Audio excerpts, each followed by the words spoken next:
오늘은 주님 감사합니다라고 하는 말씀을 갖고 함께 은혜를 나누기를 원합니다. 지난 목요일 아침이었을 것 같아요.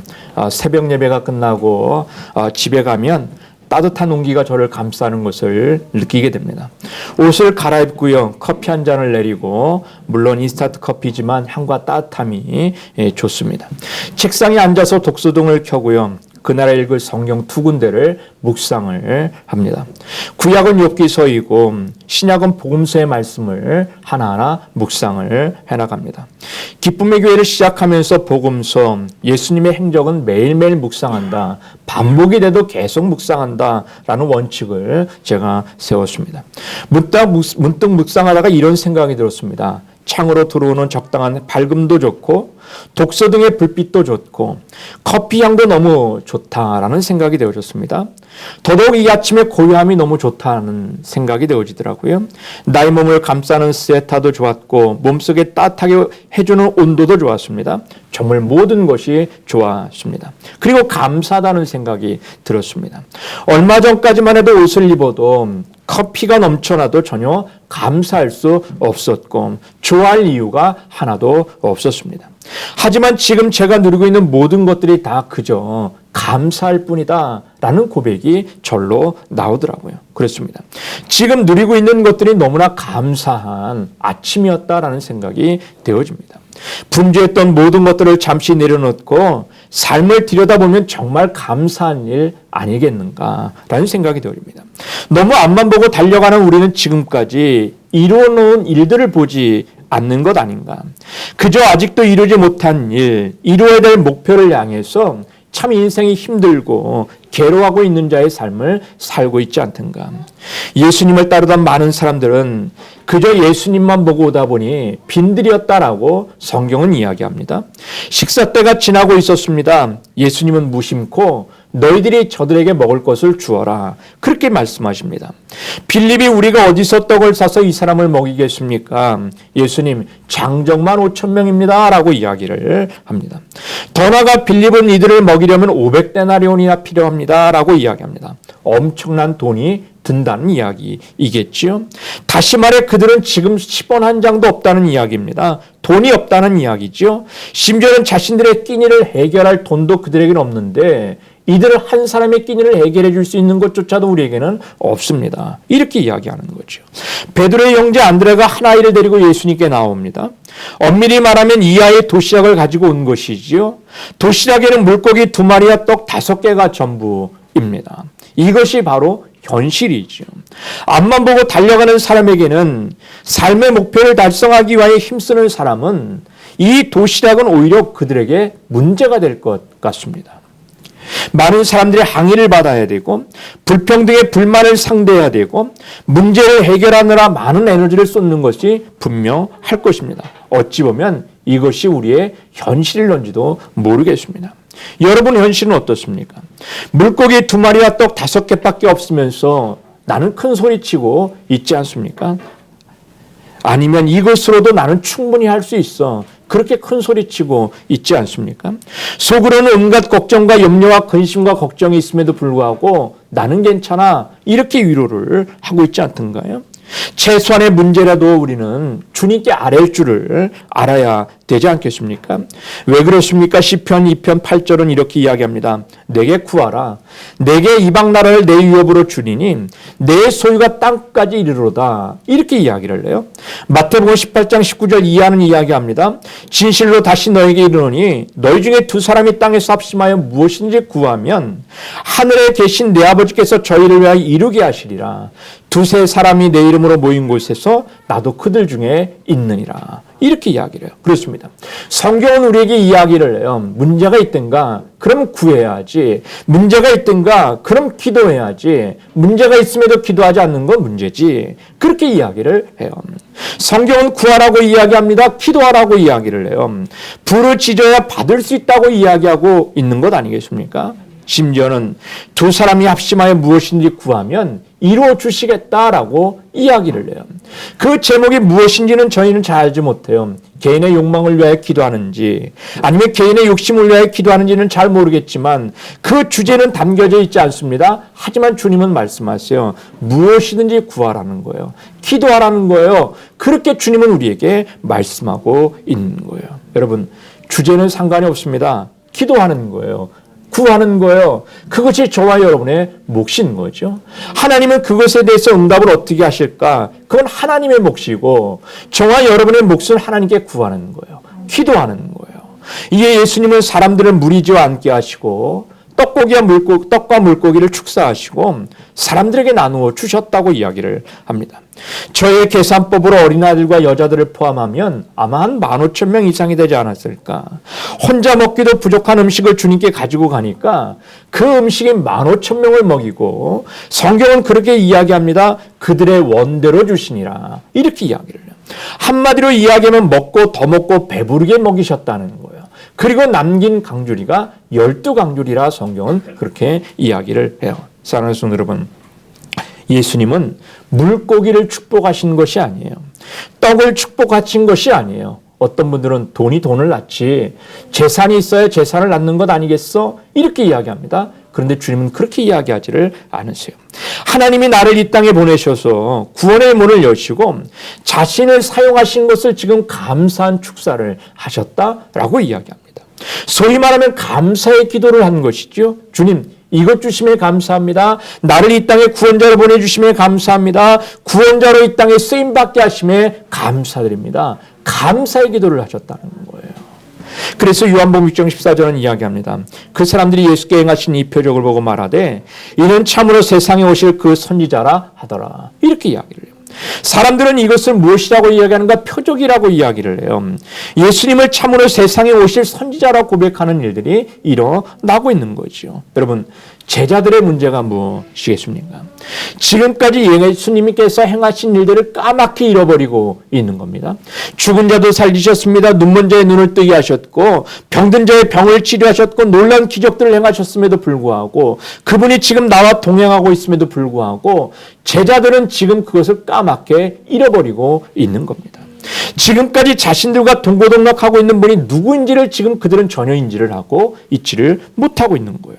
함께 굶주리고 함께 목숨의 위협을 당하면서 함께 노숙하신 주님은 기억을 합니다.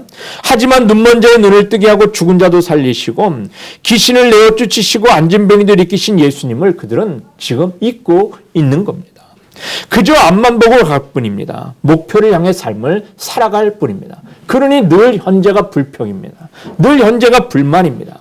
목표는 저만치 있고 내가 이루어야 될 꿈은 저만치 있는데 지금 나의 현실은 너무 부족합니다. 나의 지금 이 현실은 너무 비참합니다. 그러니 불평불만할 수밖에 없는 겁니다.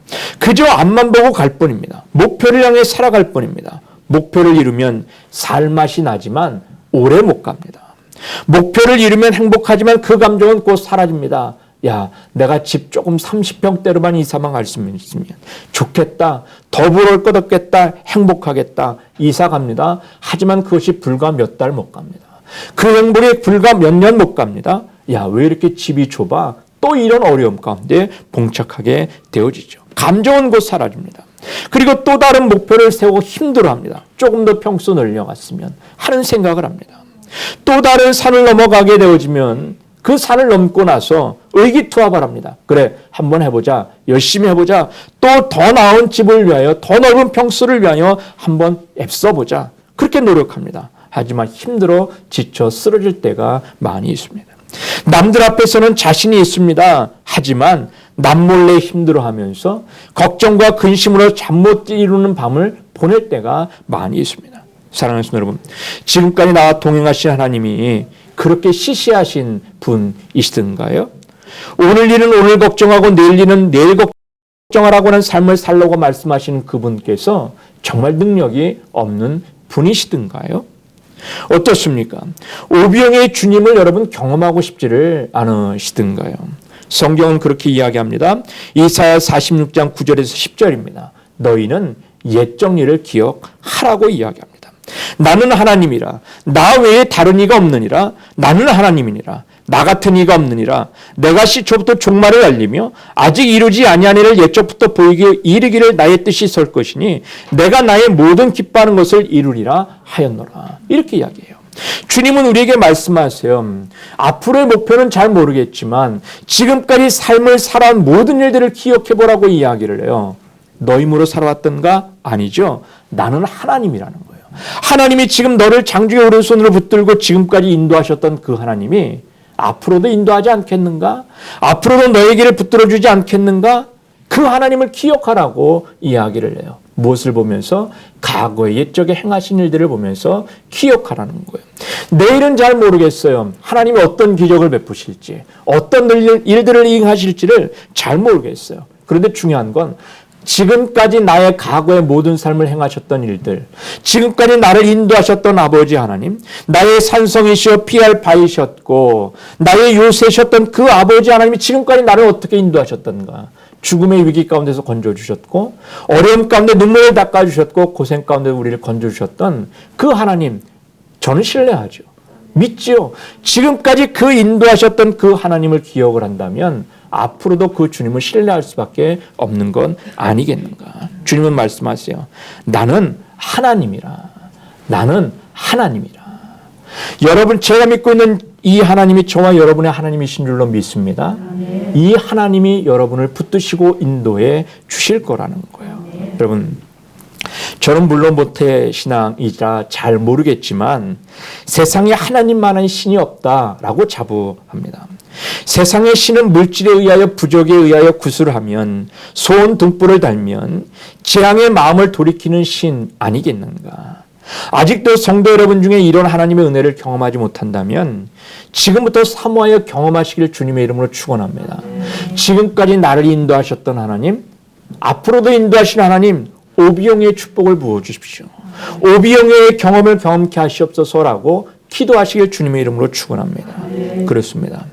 기독교의 종교는 체험의 종교라는 것 아니겠습니까? 기도하는 것 중요하지요. 예배드리는 것 중요하지요. 하나님 말씀대로 살아가는 것 중요하지요. 하지만 기도하지 않고 어찌 하나님의 하늘의 문을 열 수가 있겠는가? 하나님의 말씀대로 살아가는 체험이 없이 어찌 말씀이 우리의 삶 가운데 이루어지는 축복을 누릴 수가 있겠는가? 여러분, 십자가 은혜를 경험한 자만이 천국 가는 건 아니겠습니까? 이 말씀이 저와 여러분의 삶 가운데 축복이 되어지는 체험들을 가지시길 주님의 이름으로 축원합니다. 오늘 우리는 추수감사절로 지킵니다. 우리도 개척교회이지만 오늘 드려진 물질은 원주에 있는 어려운 개척교회들에게 오비영의 기적이 되어질 것입니다. 우리만 먹기에도 어찌 보면 부족한 음식인지도 모르겠어요. 부족한 것인지도 모르겠어요. 할 일이 얼마나 많이 있는지도 모르겠어요. 그럼에도 불구하고 감사로 드려진 이것들을 통해서 15,000명을 먹이고 12강주를 남기신 놀란 믿음의 역사가 주님은 행하실 줄로 저희들은 믿습니다. 12강주를 남겨서 또 다른 오병이의 기적이 될 줄로 믿습니다. 그래서 저희는 기꺼이 감사한 마음으로 주님께 내어드리는 것입니다. 사랑하는 성도 여러분, 오늘 본문의 욥은 모든 사람의 뇌를 강하게 치는 말씀을 하고 있습니다. 즉 사람들이 액세서리에 불과한 금이나 음이나 보석을 찾기 위해서는 그렇게 고생을 하면서 목숨을 내어 걸지만 그걸 위하여 캐내고 또 엄청나게 비싼 돈을 주고 사면서 진리를 위해서는 과연 무엇을 투자하고 있는가? 무엇을 희생하고 있느냐? 지금 욥은 우리에게 도전하고 있다는 것 아닙니까? 도대체 나 자신을 발견할 수 있는 지혜가 어디 있는가? 오히려 우리에게 묻고 있습니다. 내가 한평생 후회 없이 살 수 있는 명철은 도대체 어디에서 찾을 수가 있겠는가? 사람들은 아예 찾을 생각조차도 하지 않는다는 것 아닙니까? 눈에 보이는 좋은 것을 포기하기 싫어서 아예 진리를 찾아서 떠날 생각조차도 하지 않는다는 겁니다. 그렇게 삶을 살아가고 있다는 거죠. 그것은 결국 짐승보다 못한 자의 삶을 살아가는 것이다 라고 욥은 우리에게 이야기를 해요. 욥은 하나님의 진리가 금이나 음이나 다른 보석보다 훨씬 찾기 어렵다고 말을 하면서 그러나 지혜는 어디서 얻으며 명철의 곳은 어디에서 얻을 수 있는가? 오히려 우리에게 묻고 있습니다. 여러분, 사람은 그 값을 알지도 못하고 사람이 사는 곳에는 지혜와 명철을 찾을 수 없다고 욥은 단정지어 이야기합니다. 도대체 우리는 어디를 가야 이 진리를 찾을 수 있다고 이야기를 합니까? 사람들은 무엇인가 찾기 위하여 많은 여행을 다녀봅니다. 그런데 여행을 많이 다니고 얻은 결론이 무엇입니까? 다른 곳도 다 사람 사는 곳이구나. 뭐 그저 비슷비슷하네. 뭐 이 정도의 차이일 뿐이죠. 성경은 우리에게 이야기를 해요.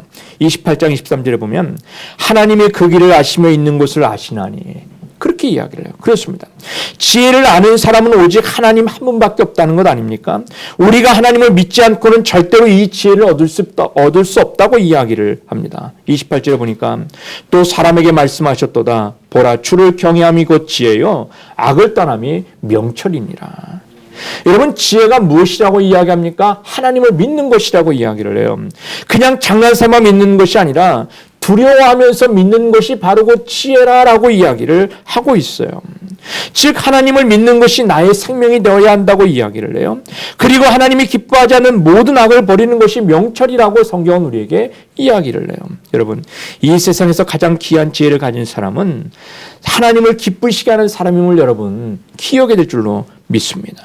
하나님이 기뻐하시는 일은 하고 하나님이 기뻐하시지 않는 일은 전혀 미련 없이 버릴 수 있는 건 그것이 우리에게 필요하다는 거예요. 여러분, 시편 기자는 우리에게 이야기를 해요. 악인은 바람에 나는 겨와 같다. 이렇게 이야기를 하고 있는 거죠. 바람에 나는 겨와 같다는 것이 무엇입니까? 자리가 없다는 거예요.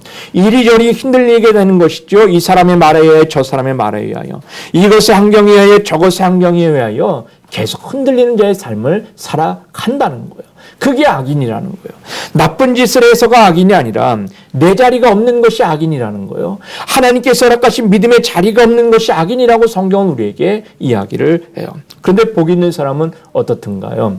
시냇가에 심겨진 나무라는 것 아니겠습니까? 자리가 있어요. 자리가 있으니 잎사귀가 마르지 아니하고 무성한 가실이 있는 자의 삶을 살아가는 거죠. 성도 여러분, 여러분의 자리는 어디겠습니까? 그걸 아는 것이 지혜인 거죠. 그것을 아는 것이 명철이라고 성경은 우리에게 이야기를 하고 있는 거예요.